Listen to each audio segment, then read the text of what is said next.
हाँ, welcome back नाज़रीन। हम बात कर रहे हैं आज डायबिटीज़ और उसकी कॉम्प्लिकेशन के। वो लोग जिनको शुगर की बीमारी है या डायबिटीज़ है बहुत अरसे से, उसकी वजह से उनकी सेहत पर, उनके डिफरेंट ऑर्गन्स के ऊपर, आँखों पर, गुर्दों पर, और क्या जो है वो मुज़िर असरात मुरतब होते हैं और किस तरह से उनके ऑर्गन्स डैमेज होती हैं। वक्फे से पहले हम बात कर रहे थे कि डॉक्टर साहब से कि डायबिटीज़ की वजह से न्यूरोपैथी होती है, और जैसे कि कॉलर थी बेल्जियम से, उन्होंने बात की थी कि आपकी शुगर कंट्रोल में नहीं है और आपको मुसलसल हाथों पैरों में दर्द होता रहता है।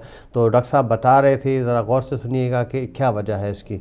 तो डॉक्टर साहब आप बताइए कि ये न्यूरोपैथी, जो सिस्टर भी थी बड़ी परेशान थी, कहती हैं कि जी उनके बहुत ज़्यादा सख्त तकलीफ दर्द रहती है। और उसमें जो है वो डॉक्टर साहब एक और कॉल आ चुकी है, कॉल ले लेते हैं, फिर कंटिन्यू करेंगे। अस्सलाम वालेकुम जी, डॉक्टर साहब से बात करनी है जी। जी आप लाइव हैं, सवाल कीजिए। अस्सलाम वालेकुम। डॉक्टर साहब, मेरा ट्रिपल बाईपास का ऑपरेशन हुआ है। और अच्छा, आप कहाँ से बोल रहे हैं? और ऑपरेशन से पहले मुझे कुछ भी नहीं था, मगर ऑपरेशन के बाद मुझे ना डायबिटीज हो गई है। लोग डॉक्टर कहते हैं। अच्छा, मैंने दवाइयाँ भी खा रहा हूँ, मगर मेरे फार्मासिस्ट ने एक दिन मुझे कहा कि भाई आपको जो है ना डायबिटीज नहीं है, मगर आप जो दो मेडिसिन इस्तेमाल कर रहे हैं ना, बहुत लॉन्ग टाइम से इस्तेमाल कर रहा हूँ मैं, तो कहा कि उसकी वजह से तुम्हारी शुगर लेवल जो है ना वो हाई हो जाती है। अच्छा। इसलिए अब ये समझ में नहीं आता, मेरी आंखें भी जो है ना वो कमजोर हो गई है। मैंने 3 दफा तो चश्मे का नंबर चेंज कराया है। अच्छा। और हड्डियों में, मेरे घुटने में, मेरे बैक में भी दर्द होता है। घुटने के लिए मैं गया था यहाँ अपने हडर्सफील्ड के हॉस्पिटल में, तो उन्होंने बताया कि वो करेंगे, ऑपरेशन करेंगे घुटने का। अच्छा, पता नहीं अब क्या हो रहा है, मुझे तो कुछ समझ नहीं, आप बिल्कुल फिक्र न करें। जरा मुझे कि मेरा तो ट्रिपल बाईपास का ऑपरेशन हुआ है मेरा, और मुझे समझ में नहीं आता कि ऑपरेशन के बाद है ना मुझे एक मेंटल प्रॉब्लम भी हो गई थी। मैं 4 मरतबा यहाँ सेंट लूक हॉस्पिटल के अंदर रहकर आया हूँ, और 1 मरतबा मैं इधर ड्यूसबरी में मेंटल असाइलम है, वहाँ 1.5 महीना रहकर आया हूँ। इससे पहले मैं बिल्कुल ठीक ठाक था, मगर पता नहीं ऑपरेशन के बाद मुझे अचानक क्या हो गया, ये मेरी समझ में नहीं आ रहा है। अच्छी बात है, चलिए आप परेशान ना हो, मैं सिर्फ आपसे ही पूछूंगा आपकी उम्र कितनी है? मेरी उम्र है 67। अच्छा, ठीक है जी। और बाईपास आपका कितना अर्सा पहले हुआ था? बाईपास हो गए मेरे ख्याल से 5-6 साल हो गए। ठीक है, तो अब आपको आपने कहा कि आपको किसी डॉक्टर, आप यहाँ इंग्लैंड में रहते हैं? जी हाँ, मैं इंग्लैंड में वेस्ट यॉर्कशायर में रहता हूँ। ठीक है, तो जो आपको बाईपास के बाद आपकी किसी डॉक्टर्स ने बताया था कि आपको शुगर हो गई है, लेकिन फिर आपको दोबारा चेकअप हुआ तो उन्होंने बताया कि आपको डायबिटीज नहीं है, ये ठीक यही बात? मुझे डॉक्टर ने नहीं बताया। अच्छा। मुझे मेरे फार्मासिस्ट ने बताया, जो मेरा फार्मासिस्ट है ना, जिससे मैं मेडिसिन लेता हूँ, तो उसने कहा मुझे कि जो तुम जो 2 मेडिसिन का नाम पता नहीं कुछ बताया मुझे, मैं काफी सारी गोलियां और कैप्सूल लेता हूँ। मैंने तो 14 टैबलेट्स कैप्सूल मिक्स करके 14 सुबह लेता हूँ, और 2, 4, 5, 6, 7 रात को लेता हूँ, जिसमें 2 एस्पिरिन भी होती है, पैरासिटामोल, पैरासिटामोल भी होती है। आपको पता नहीं, आप परेशान मत हो, प्रोग्राम देखते रहिए। इतने लॉन्ग टाइम से ये जो ले रहे हो ना, ये 2 मेडिसिन, पता नहीं क्या नाम बताया कि ये जो है ना, ये तुम्हारे इससे जो है शुगर लेवल हाई होती है। जब मैंने डॉक्टर से बात करी, मैंने कहा डॉक्टर साहब, हमारे जीपी से, कि वो मेरे केमिस्ट ने मुझे इस तरह से कहा इन 2 दवाओं के बारे में, तो डॉक्टर कहने लगा भाई हम ये तो नहीं बंद कर सकते, क्योंकि ये तो आपके हार्ट के लिए है। जी अब तो मेरे लिए तो ये हो गया कि एक तरफ कुआं है, दूसरी तरफ खाई है। नहीं, आप परेशान ना हो, इंशाल्लाह डॉक्टर साहब से बात करते हैं, आपको मशवरा देते हैं, आप फिर अपने डॉक्टर से बात कीजिएगा, इंशाल्लाह आपका मसला हल हो जाएगा, परेशान बिल्कुल ना हो। एक और कॉल है डॉक्टर साहब हमारे साथ, एक कॉल और ले लेते हैं। अस्सलाम वालेकुम। अस्सलाम वालेकुम डॉक्टर साहब। वालेकुम सलाम। कौन सा इस्लामाबाद से बोल रहा हूँ। कहाँ से बोल रहे हैं? हामिद मेरा नाम है। अच्छा, इस्लामाबाद पाकिस्तान से बोल रहे हैं? जी, आप इस्लामाबाद पाकिस्तान से बात कर रहे हैं? पाकिस्तान से। जी, क्या सवाल है आपका सर? सवाल मेरा ये है, क्योंकि आप बीनाई के मुतालिक बात कर रहे हैं, और जी, तो मुझे ये कहना है कि मेरी 1985 या 86 के अंदर ग्लाइकोमा का अटैक हुआ। ठीक है। और उसके बाद से बाद में फिर कैटरेक्ट भी डेवलप हो गया। जी जी उन दोनों का ऑपरेशन 1992 में हुआ। जी जी। लेकिन उसके बाद कुछ दिनों तक तो बीनाई ठीक रही, अच्छी बेहतर होती रही, लेकिन फिर उसके बाद वो खराब होती गई और अब वो सिचुएशन बहुत ज्यादा खराब है। और जो स्फीयर ऑफ विजन है उसके अंदर कोई 33% ऐसा है, वो भी लोअर साइड का। अपर की साइड की ऐसी चीज है कि मुझे उसमें कम नजर आता है, नजर ही नहीं आता है। मैटर ऑफ फैक्ट का कार भी सामने आ जाए तो मुझे नजर नहीं आती। ओहो। मेरी उम्र 90 इयर्स के करीब है। अच्छा तो मैं ये पूछना चाह रहा था कि क्या इसका कोई चेक बैलेंस है या नहीं? अच्छी बात है। ठीक है, चलिए हम कोशिश करेंगे। अच्छा ये बताइए, आपको डायबिटीज है कि नहीं है? बहुत बहुत शुक्रिया। मैं आपकी आवाज मुझे साफ आ नहीं रही है। अच्छी बात है, कोई बात नहीं है। पता नहीं कि मैं ठीक है, हम कोशिश करते हैं। नहीं, आप क्या फरमा रहे हैं? कोई बात नहीं। हम ये पूछ रहे थे आपसे कि आपको डायबिटीज है, शुगर की बीमारी है? डायबिटीज सच तो नहीं है, लेकिन यह है कि वो एक दफा डॉक्टर साहब ने मुझसे कहा था कि आप प्री डायबिटिक हैं। अच्छा, लेकिन ये कि मैं जब कभी रैंडम सैंपल लेता हूँ तो वो आमतौर के ऊपर वो विद इन लिमिट्स होता है। फॉर एग्जांपल मैंने भी 6-7 दिन पहले लिया था रैंडम सैंपल, तो 103 थी उसकी रीडिंग। ठीक है, 100 जो 120 से जाहिर बात है काफी कम है। जी जी जी। और मुझे ब्लड प्रेशर की भी कोई शिकायत नहीं है, खुदा का ये शुक्र है। ठीक है। और बज़ाहिर और कोई मुझे बीमारी नहीं है, मैं बिल्कुल नॉर्मल लाइफ गुजार रहा हूँ। माशाल्लाह माशाल्लाह। शुक्रिया बहुत बहुत आपकी कॉल का। हम ताहे मशकूर हैं कि आपने पाकिस्तान से फ़ोन किया। आप प्रोग्राम देखते रहिए, इंशाल्लाह हम आपको कोशिश करेंगे जवाब देने की। एक और कॉलर डॉक्टर साहब हमारे साथ मौजूद है। अस्सलाम वालेकुम। वालेकुम अस्सलाम। डॉक्टर साहब कैसे हैं आप? ठीक है जी, अल्लाह का शुक्र। कौन साहब कहाँ से बोल रहे हैं? मैं काशिफ बोल रहा हूँ जी, मैनचेस्टर से। जी काशिफ साहब, क्या सवाल है आपका? सवाल ये है कि कोई अच्छी सी कोई टिप बताएं वजन कम करने के लिए ना। लेकिन ये है कि हेल्थी भी रहना चाहते हैं, वजन भी थोड़ा सा कम हो जाए, बल्कि खाने का तो काफी मतलब एहतियात से खाते हैं, लेकिन वजन बहुत बढ़ जाता है ना। जी जी जी जी। तो कोई प्लीज कोई नुस्खा, कोई टोटका बता दें। Thank you. हाँ ठीक है काशिफ, बहुत शुक्रिया। वजन कम करने का कोई सिंपल सॉल्यूशन नहीं है कि ना कोई मैजिक है कि हाथ लगाएं तो वजन कम हो जाए उससे। वज़न की सिंपल सी आपका टेलीफोन रख दीजिए, इंशाल्लाह आपको बताएंगे इसके ऊपर। वज़न की सिंपल से ना काशिफ कैलकुलेशन है कि जितना आप खाते हैं अगर वो इस्तेमाल नहीं होती, वो कैलोरीज आपकी जमा होना शुरू हो जाती हैं और वज़न बढ़ता है। वज़न 2 तरीक़ों से कम हो सकता है। जो मेन वज़न कम करने की कंट्रीब्यूशन है वो आपका डाइट ही है।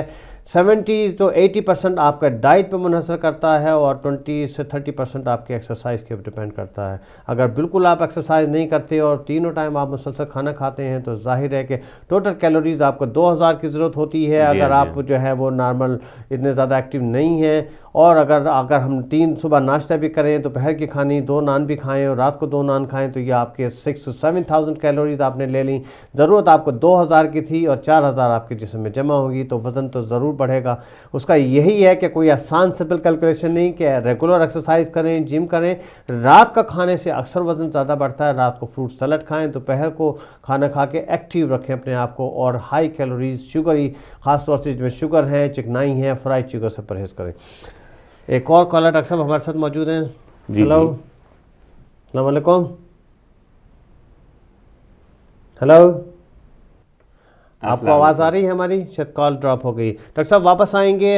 हम बात कर रहे थे न्यूरोपैथी के ऊपर थोड़ी सी, क्योंकि टाइम बड़ा तेज़ी से गुजर रहा है। 3-4 कॉल्स जमा हो चुकी हैं। मैं जो हूँ 2 चीज़ें हैं। एक तो ये कि हम न्यूरोपैथी में जल्दी से आपको बताते हैं। दूसरा ये कि हमारे जो एक भाई आए थे जिनको बाईपास जिनको हुआ था, उनकी भी थोड़ी सी बात करेंगे। जी जी बिल्कुल इंशाल्लाह। तो वो कहते हैं कि जनाब ये न्यूरोपैथी जो है वो जो फाइबर्स, हमारे जो नर्व के फाइबर्स हैं ना, जो नर्व होती हैं, तो उसमें जो है ना, उसमें प्रॉब्लम आ जाती है, वो डैमेज होना शुरू हो जाती हैं इस वजह से कि भाई उसमें सर्कुलेशन इतना नहीं है। तो उसकी जो है काफ़ी अलामात हैं। मेनली जो हमारी बहन कह रही थी कि उनमें हाथों पैरों में दर्द बहुत होता है, तो एक तो वो है। दूसरा पिन्स एंड नीडल्स हैं। तीसरा ये कि कभी कभी मसल्स में वीकनेस होती है, स्पीच में प्रॉब्लम हो सकती है, कभी स्वॉलोइंग में प्रॉब्लम हो सकती है उसी वजह से। कुछ सेक्सुअल डिसफंक्शन भी हो जाते हैं नर्व की वजह से, दोनों मर्दों में भी और औरतों में भी। और उसके कभी कभी जो है ट्विचिंग होती है मसल्स में, कि भाई जो है वो मसल्स के हम फैसिकुलेशन कहते हैं। और कभी कभी वो जो है वो ये नर्व जो है डैमेज करता है हमारी जिस्म के अंदर भी, जिसमें कि वो स्टमक में प्रॉब्लम हो सकती हैं, इंडाइजेशन की और ये सब। ठीक। तो अब वही बात ये है कि अब इनसे कैसे बचा जाए, और ये सब हो अगर इस तरह की बात है तो उसका इलाज क्या है। ठीक है। कुछ जो दवाएं हैं जो कि खुसूसी तौर पे दी जाती हैं, वो डायबिटीज़ की दवाओं के अलावा हैं, जो कि नर्व के ऊपर काम करती हैं। ठीक है। तो वो नर्व पेन में मदद करती हैं, जिससे कि कम से कम के डे टू डे की एक्टिविटीज़ तो थोड़ी सी क्वालिटी ऑफ लाइफ रहे आपकी। ठीक है। और जो है उसके बाद फिर यहाँ पर तो एक हमारा जो एनुअल प्रोग्राम है डायबिटीज़ का चेक का, तो उसमें हर साल जो है नर्व का चेक भी होता है कि भाई अभी पैरों में कितनी नर्व नसें जो हैं कितनी काम कर रही हैं, कितनी नहीं कर रही हैं। और उसकी जो सबसे जो बेसिक जो रूल है इन सारे कॉम्प्लिकेशंस का, वो हम बाद में बताएंगे, लेकिन वही है कि आपकी शुगर सबसे ज़रूरी है कि साहब बिल्कुल वो अगर वो टारगेट है कि आपका जो है वो डॉक्टर कह रहा है साहब कि एक चीज़ हम लोग HbA1c जो है वो 7 के अराउंड होना चाहिए, तो वो 7% की वजह है यही है कि अगर हम 7 के अराउंड रख लें तो हम सारे कॉम्प्लिकेशंस को बच सकते हैं। हाँ, बच सकते हैं। ताज भाई नाम चेंज कर दीजिएगा, डॉक्टर हैदर अब्बास है, रिजवी नहीं है, तो ये ज़रा अगर आप मेरी बात सुन रहे हैं तो उसको तब्दील कर दीजिएगा स्क्रीन के ऊपर, नाम को हैदर अब्बास। अच्छा डॉक्टर साहब, वो जो हमारे जो भाई थे, हाँ वो बड़े परेशान थे। हाँ नहीं, बस उससे मुताल्लिक कुछ मसला, मैं बस अल्लाह से दुआ करता हूँ अल्लाह ताला उनको शफा दे, उनकी जो है परेशानियों को दूर करे। काफ़ी परेशान लग रहे थे बेचारे वो। और जो बाईपास के बाद उन्होंने कहा कि उनको डायबिटीज़ हो गई है, तो एक चीज़ जो उन्होंने खुसूसी तौर पे पूछी थी कि हमारे केमिस्ट ने कहा कि साहब वो दवाओं की वजह से आपको डायबिटीज़ हो गई है। तो इस चीज़ को आप जो है अपने डॉक्टर से ज़रूर डिस्कस करें, है ना। और ये जो है कि कुछ दवाएं जो हैं जो कि हार्ट की कंडीशन में, और जो कुछ दवाएं जो हैं जो कि उसमें बाईपास के बाद दी जाती हैं ब्लड प्रेशर के लिए, वो कुछ दवाएं जो हैं कभी कभी शुगर को बढ़ा भी देती हैं, है ना। तो वो जैसे बीटा ब्लॉकर्स है या डायूरेटिक्स हैं, जो वाटर टैबलेट जिन्हें बोलते हैं, या कभी कभी कुछ लोग जो हैं कभी किसी बीमारी की वजह से स्टेरॉइड भी लेते हैं, तो उनसे जो है शुगर बढ़ जाती है। लेकिन अब वही है कि उन्होंने कहा कि एक तरफ कुआं है और एक तरफ खाई है जनाब, तो वो ज़रूरी है साहब, वो दवाएं भी ज़रूरी हैं, है ना। तो अगर वो अब ये अनफॉर्चुनेट है कि उसकी वजह से सब अक्सर बाईपास के बाद अगर इनको कोई सांस की जैसे दमे की बीमारी हो या चेस्ट की हो, उसमें तो स्टेरॉइड वगैरह अक्सर दिया जाता है। या अगर कोई ऐसी इनको बीमारी है जिसकी वजह से वो स्टेरॉइड दे रहे हैं, जिसके अंदर शुगर हाई है, तो फिर ठीक है। लेकिन जैसे आपने कहा कि अपने डॉक्टर से इनको बात करना जरूरी है। तो लेकिन अक्सर जो बाईपास की जो सेकेंडरी प्रिवेंशन की दवाएं हैं, उससे तो अक्सर मेरी जहाँ तक आपकी भी मालूमात है कि उससे शुगर नहीं हाई होनी चाहिए, नहीं, या तो कोलेस्ट्रॉल की गोली होती है, एस्प्रिन होती है, ब्लड प्रेशर की होती है, इस तरह की दवाएं होती हैं ज़्यादातर। बिल्कुल सही कहा आपने। तो उससे दवाओं से होना तो नहीं चाहिए, होना बहुत जरूरी है। कभी कभी बीटा ब्लॉकर है, लेकिन वो ज़रूरी नहीं कि वो सब लोगों में डायबिटीज़ का। या तो ब्लड प्रेशर के लिए बेंटोफ्लुजाइड दी जा रही है, हो सकता है उससे थोड़ा सा फर्क। डॉक्टर से इनको ज़रूर मशवरा करें। आप परेशान ना हो, बाईपास के बाद ऐसा नहीं है कि आपको शुगर, आपके अगर फार्मासिस्ट ने आपको कहा है कि आपकी शुगर हाई है, तो मैं आपको ये मशवरा दूंगा भाई कि आपने यॉर्कशायर से कॉल की कि ज़रूर अपने जीपी के पास जाइए। जीपी, मैं भी खुद जीपी हूँ, डॉक्टर साहब भी जीपी। हमारी जीपी सर्जरी में प्रॉपर अरेंजमेंट होती है, आपकी क्रोनिक डिजीज़ की नर्सें होती हैं जो आपका डायबिटीज़ का फुल चेकअप करती हैं। आप तो डायबिटीज़ के लिए आप पहले स्क्रीन कराइए, पता लगाएं कि आपको डायबिटीज़ है या नहीं है। उसके बाद फिर जो आप दवाएं खा रहे हैं बाईपास के बाद, तो वो दवाओं का रिव्यू होना भी बहुत ज़रूरी है। आपका जीपी ज़रूर आप टाइम लीजिए, उनसे डबल अपॉइंटमेंट बनाइए और तफसील से डिस्कस कीजिए कि जी फार्मासिस्ट ने या किसी ने आपको ये कंसर्न रेज़ किया है, आप ये कंसर्न उनसे एड्रेस करना चाहते हैं, ताकि वो आपकी दवाएं रिव्यू करें और देखें कि कोई ऐसी दवा है जिसकी वजह से आपकी शुगर हाई हो रही है या नहीं हो रही। अगर हो रही है तो उसका मुतबादिल या अल्टरनेट कोई दवा हो सकती है या नहीं हो सकती। तो हम यही आपसे कहेंगे कि ये बहुत ज़रूरी है कि आप डॉक्टर से बात करें। अच्छा, इस्लामाबाद पाकिस्तान से कॉल थी, हमारे सीनियर कारण हैं, पहले भी एक बार उन्होंने डायबिटीज़ में प्रोग्राम में कॉल की थी, मुझे याद है। तो उसमें जनाब इनको बता रहे थे कि 92 में इनका ऑपरेशन हुआ था, ग्लूकोमा का भी हुआ था और कैटरेक्ट भी हुआ था जी। और जनरली अब इनकी जो विजन जो है वो डिटेरियोरेट हो रही है, लेकिन इनको डायबिटीज़ या हाइपर प्रेशर या कोई ऐसी बीमारी नहीं है। माशाल्लाह हम दुआ करेंगे अल्लाह ताला आपको सेहत दे। आपकी उम्र 90 ईयर आपकी उम्र है और माशाल्लाह अभी भी आप फिट हैं। और तो इस पे डॉक्टर साहब कुछ बताइए। देखिए, ये जो है थोड़ा सा डायबिटीज़ के अलग पहलू है, लेकिन ये कि कभी कभी जो है ग्लूकोमा में लॉन्ग टर्म कॉम्प्लिकेशंस हो जाते हैं, जो कि फिर वो उसको कभी कभी इरिवर्सिबल होते हैं। तो उसमें जो है अब ये कहना मुश्किल है कि साहब ये ग्लूकोमा की वजह से ही है, एज की वजह से भी, जिसे हम कहते हैं ना मैक्युलर डिजेनरेशन होता है, तो वो लॉन्ग एज की वजह से भी जो है ना, तो वो कुदरती तौर पे आँख के पर्दों में प्रॉब्लम आती है, तो जिससे कि जो विजन है जो आपकी जो आईसाइट है वो डैमेज होना शुरू होती है, और एक हद तक तो उसको रिवर्स किया जाता है, लेकिन उसके बाद जो है फिर वो मुश्किल होता है जनाब। जी जी। आज आपने इस्लामाबाद से कॉल की, बहुत शुक्रिया आपका, हम आपके बहुत मशकूर हैं कि, लेकिन हम इसके लिए यही आपसे मशवरा कर देंगे कि आप अपने जो आई स्पेशलिस्ट हैं उनको ज़रूर दिखाइए, आप डायबिटीज़ का चेकअप ज़रूर करवाइए, स्क्रीन करवाइए, और जनरल ब्लड टेस्ट और स्क्रीनिंग ज़रूर करवाइए, ताकि ये पता लगाया जा सके कि आपका ग्लूकोमा अंडर कंट्रोल है या नहीं है, ये कोई अंडरलाइन डायबिटीज़ तो नहीं चल रही, या बाज़ औक़ात अगर ब्लड प्रेशर अंडरलाइन चल रहा हो जिसकी अलामात अक्सर नहीं होती, उसकी वजह से भी बिनाई पे इफ़ेक्ट पड़ सकता है। अगर कोई खुदा न खासा परमानेंट डैमेज आपकी आंखों में हो चुकी है तो शायद उसकी कोई वापसी ना हो सके, लेकिन फिर भी अगर पता लगाया जा सके कि असबाब क्या है आपकी नज़र कमज़ोर होने के और डेटोरेशन हो रही है, अगर सबब का पता चल जाए और उसका इलाज हो तो डेफिनेटली कुछ विजन का जो है उसको आपकी बिनाई को रोका जा सकता है। यही इतना ही आपसे कहेंगे। अच्छा डॉक्टर साहब आगे चलेंगे, थोड़ा सा बात कर लेते हैं। अच्छा, एक खातून थी, उन्होंने लंदन से बात की थी, उनको गैस का कुछ प्रॉब्लम था, थोड़ा सा मैं उनको ज़रा जवाब दे दूं, फिर हम बात करेंगे डायबिटीज़ का कॉम्प्लिकेशन और जो कॉम्प्लिकेशन हमारी बाकी रह गई इसके ऊपर। जी बच्ची। अच्छा, आपने कॉल की थी, आपकी उम्र पे 58 है, आप बता रही थी कि आपका कैमरा भी किसी ने डाला था, आपको डॉक्टर ने स्पेशलिस्ट ने किया था, गैस्ट्रोएंटरोलॉजिस्ट ने कैमरा डाला, लेकिन उसमें कुछ नहीं आया। उसमें यही मैं आपसे कहूँगा कि गैस का प्रॉब्लम हमारे कम्युनिटी में काफ़ी ज़्यादा कॉमन है, उसके एक बेशुमार असबाब होते हैं। एक तो सबसे बड़ा असबाब हमारा डाइट, हमारा जो स्पाइसी खाना है, मिर्ची खाना और घी और ये जो रोगन ग़िज़ाएँ हैं ये हम खाते हैं, इसकी वजह से तेज़ाबियत बहुत ज़्यादा बढ़ती है। और अगर हम थोड़ा सा डाइट में, लाइफ स्टाइल में चेंज कर लें तो उससे आपकी तेज़ाबियत में, गैस की में काफ़ी ज़्यादा कमी हो सकती है। अगर आपका वज़न ज़्यादा है तो वो भी कम करिए, उससे भी आपको फ़ायदा होगा। उसमें यही है कि अगर आपका कैमरा डाला और उसमें कुछ नहीं हुआ तो मेरा ख्याल है मोर पॉसिबल है कि आपको गैस्ट्रोएसोफेजियल रिफ्लक्स हो, जिसमें तेज़ाबियत स्टमक में बहुत ज़्यादा आती होती है, तेज़ाब ज़्यादा बनता है और वो वापस आता है। तो दो चीज़ें आप कर सकती हैं कि खाना स्मॉल पोर्शन में खाएं, थोड़ी मिकदार में खाना खाएं, भूख रख के खाना खाएं, इस्लामी तरीके से खाना खाएं कि अभी आपको भूख है और पेट भर के ना खाएं। जितने स्टमक में खाना कम होगा आपके, उसमें आपकी तेज़ाबियत कम बनेगी और एसिड वगैरह कम रिलीव होंगे, तो उससे आपको फ़ायदा होगा। हमारा खाने का दस्तूर यही है कि हम पेट भर के 3 टाइम खाना खाते हैं, उससे स्टमक ओवरफुल कर लेते हैं, जिसकी वजह से तेज़ाबियत बनती है। बाकी ये है कि इसके लिए दवाई भी मौजूद है, अपने जीपी से और डॉक्टर से ज़रूर बात कीजिए, वो आपको दवा देंगे तो इससे इंशाल्लाह आपको फ़ायदा होगा। डॉक्टर साहब हम वापस आएंगे कॉम्प्लिकेशंस के ऊपर। तो कॉम्प्लिकेशन में हमने आंखों की बात की, न्यूरोपैथी की बात की, किडनी की। अच्छा, अब हम बात करें कि ये हाइपोग्लाइसीमिया और हाइपरग्लाइसीमिया के बारे में बताइए, ये बड़ी अवेयरनेस की ज़रूरत है। देखिए, हाइपोग्लाइसीमिया ज़्यादा कॉमन है बनिस्बत हाइपर के। तो हाइपोग्लाइसीमिया एक कंडीशन होती है जिसमें कि शुगर बहुत लो हो जाती है।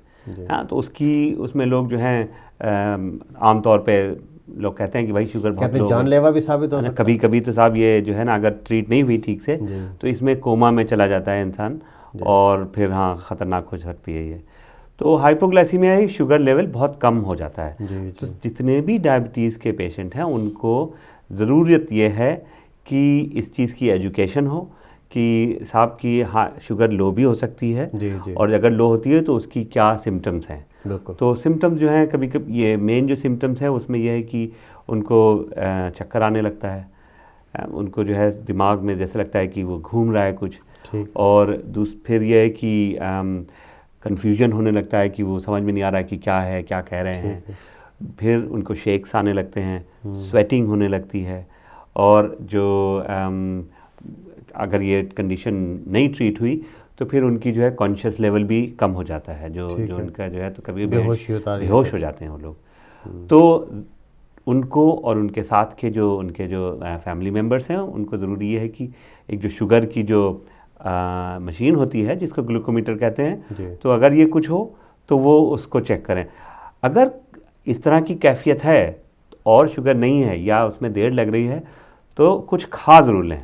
आप जो है कोई भी शुगरी ड्रिंक जो है उसको जो है कोई भी, चाहे वो शक्कर आप जो है पानी में घोल के पी लें, लेकिन उसको कुछ ना कुछ जो है शुगर का खाना ज़रूरी है। अगर आप चेक नहीं कर सकते फौरी तौर पे नहीं चेक कर सकते तो उसमें क्या होता है कि अगर शुगर लो होने की वजह से ये अलामात है तो वो ख़त्म हो जाएगी, बिल्कुल ख़त्म हो जाती है, फ़ौरन ही उसका जो है असर होता है। जैसे ही बदन में शुगर पहुंची तो इंसान को बेहतर महसूस होने लगता है। ठीक। तो ये तो एक हाइपोग्लाइसीमिया। नहीं डॉक्टर साहब, ये बड़ा अच्छा आपने बताया कि हाइपोग्लाइसीमिया की अलामात का पता होना बहुत ज़रूरी है हमारे लोग नाजरीन को। जैसे डॉक्टर साहब ने कहा कि जी अगर आपकी शुगर लो हो रही है, अचानक से अगर आपको डायबिटीज़ है, बाज़ औक़ात आपको नहीं पता होता, या आपके पास मशीन होना बहुत ज़रूरी है, ग्लूकोमीटर आप चेक करें। डॉक्टर साहब हमारे वक्त प्रोग्राम का अब बिल्कुल आखिरी चंद मिनट बाकी हैं। अच्छा। तो अब हाइपरग्लाइसीमिया के ऊपर बात कर लेते हैं और फिर आपका मैसेज। अच्छी बात है। हाइपरग्लाइसीमिया वो कंडीशन है जिसमें कि शुगर बहुत बढ़ जाती है। ठीक है ना। तो उसमें क्या होता है कि जो है इंसुलिन कोई ज़्यादातर ये होता है कि टाइप 1 डायबिटिक में ज़्यादा होते हैं जो लोग इंसुलिन पे हैं, और या टाइप 2 हैं जिनमें इंसुलिन है जो, तो उसमें कंडीशन डेवलप यूँ होती है कभी कभी कि बदन में डिहाइड्रेशन होना शुरू होता है या कोई बदन में इन्फेक्शन है। तो हमारा बदन जो इन्फेक्शन से लड़ रहा है तो शुगर की जो लेवल है वो रेज हो जाता है। ठीक है। और इसलिए ज़रूरी है कि अगर जो इन्फेक्शन है या डिहाइड्रेशन उसमें आपको ज़्यादा इंसुलिन की ज़रूरत होती है। ठीक है। अगर नॉर्मल इंसुलिन ले रहे हैं तो कभी कभी वो काफ़ी नहीं होती है। तो एक जो हाइपरग्लाइसीमिया ये ज़्यादा ख़तरनाक बीमारी है। इससे क्या होता है कि काफ़ी जानलेवा हो सकती है, मरीज़ इसमें भी कोमा में चला जाता है और इस पे हार्ट पे भी असर पड़ता है। तो इसलिए यह है कि अगर शुगर आप चेक कर रहे हैं और अगर शुगर जो है वो 16 से ज़्यादा है जो हम यहाँ करते हैं, या जो हमारे पाकिस्तान इंडिया में वो अगर 300 से ज़्यादा है ना, 300 सवा 300 से ज़्यादा है तो फिर वो उसको ज़रा डॉक्टर को दिखाएं जाके, क्योंकि उनको एक्स्ट्रा टैबलेट या एक्स्ट्रा इंसुलिन चाहिए है उस कैफियत से बचने के लिए। ठीक है। तो ये हाइपरग्लाइसीमिया है। डॉक्टर साहब इंतहाई मशकूर हैं आप आए। अब मैं आखिर में आपसे कहूँगा कि जी हमारे नाज़रीन के लिए डायबिटीज़ की जो मुहज़्ज़िर अलामात और जिसकी वजह से कॉम्प्लिकेशंस होती हैं, इनके लिए क्या मैसेज है आपका? देखें, डायबिटीज़ होने के बाद कॉम्प्लिकेशंस होने का अंदेशा बहुत रहता है, और ऐसा नहीं है कि इंसान को डायबिटीज़ हो जाए तो वो फ़ौरन डरने लगे कि साहब अरे अब तो मेरी किडनी ख़राब हो जाएगी और मुझे दिखाई देना बंद हो जाएगा। ऐसा कुछ नहीं है। इसकी टाइमली इलाज होना चाहिए और टाइमली इसके जो है मैनेजमेंट जो है उसमें चेंज होना चाहिए। तो मैसेज जो मेरा कम्युनिटी के साथ ये है कि जनाब डायबिटीज़ अगर हो गई है तो इसमें घबराने की बात नहीं है। आप अपनी डायबिटीज़ का कंट्रोल खुद अपने हाथ में ले सकते हैं, और कॉम्प्लिकेशन से बचने का भी जो है वो भी आप उसको कंट्रोल खुद कर सकते हैं। ज़रूरत इस बात की है कि आपकी डायबिटीज़ जो है वो फुल्ली कंट्रोल हो। उसका जो रेगुलर चेकअप है वो ज़रूरी है। किडनीज़, आइज़ और जो नर्व के जो टेस्ट होते हैं हर साल, वो अपने अपॉइंटमेंट रखें और उनके पास जाएं, और अपनी डाइट और एक्सरसाइज को एक ज़िंदगी का डे टू डे मामूल बना लें। तो कोई वजह नहीं है कि आपको कोई कॉम्प्लिकेशन हो। कॉम्प्लिकेशंस रोके जा सकते हैं, कॉम्प्लिकेशंस डिले किए जा सकते हैं। बहुत बहुत शुक्रिया डॉक्टर साहब, हम इंतहाई मशकूर हैं कि आप इस स्टूडियो में तशरीफ़ लाए और आपने इंतहाई मुफीद मालूमात से हमारे नाज़रीन को जो है वो मुहैया की। इंशाल्लाह फिर किसी प्रोग्राम में आपसे मुलाकात होगी, जब तक के लिए आपसे इजाज़त चाहेंगे। इंशाल्लाह मैं आपसे रिक्वेस्ट करूंगा कि हमारे इस प्रोग्राम में आप जब भी आपके पास टाइम मिले शिरकत किया करें, ताकि कम्युनिटी की एक वेलफेयर के लिए हमने जो ये बेड़ा उठाया हुआ है उसमें आपकी कंट्रीब्यूशन शामिल रहे। बिल्कुल, बहुत बहुत शुक्रिया। मैं आपका इंतहाई शुक्रगुज़ार हूँ, अपने नाज़रीन का बहुत शुक्रगुज़ार हूँ कि उन्होंने हमें वक्त दिया, और हिदायत चैनल वालों का जो हमारा जो टीम है यहाँ पे, उनको बहुत बहुत शुक्रिया। नाज़रीन, इसी के साथ हमारे प्रोग्राम का वक्त बिल्कुल ख़त्म हो जाता है। डॉक्टर साहब ने जो चीज़ें बातें की हैं उसके ऊपर 30 सेकंड के अंदर मैं थोड़ी सी बात करके और आपसे इजाज़त लूँगा, और फिर इंशाल्लाह अगले हफ्ते आपसे मुलाकात होगी। आज हमने बात की थी डायबिटीज़ और उसकी कॉम्प्लिकेशन के इसके क्या ख़तरात हो सकते हैं। डॉक्टर साहब का मैसेज यही था कि डायबिटीज़ अगर हो गई है तो आपको घबराने की कोई ऐसी बात नहीं है, आप नॉर्मल ज़िंदगी गुजार सकते हैं। सबसे ज़्यादा जो हमने इम्पोर्टेंस और आज के लिए जो मैसेज है हमारे नाज़रीन के लिए जो देख रहे हैं कि अगर आप तो ओवर 35 हैं, तो आप फिर भी अगर इंग्लैंड में UK की हम बात कर रहे रहते हैं तो ख़ास तौर से आप अपने जीपी के पास ज़रूर जा कर के, एशियंस के लिए आजकल प्रोग्राम चल रहा है हेल्थ चेक का, NHS हेल्थ चेक फ्री है आपके लिए। आप अपने जीपी से बात कीजिए जिसमें आपके वो डायबिटीज़, कोलेस्ट्रॉल, इन सब चीज़ों का चेक करते हैं। डॉक्टर साहब ने बड़ी जोर दिया था इस बात पर कि अगर आपकी डायबिटीज़ डायग्नोज अर्ली हो जाए तो जितने भी डायबिटीज़ से जो फ्यूचर के अंदर ख़तरात हो सकते हैं उनसे आप बच सकते हैं। पहली बार डॉक्टर साहब ने कहा कि डायबिटीज़ का अर्ली डायग्नोज होना बहुत ज़्यादा इंपॉर्टेंट है, जितनी जल्दी डायग्नोज होगी उसका इलाज होना बहुत ज़रूरी है।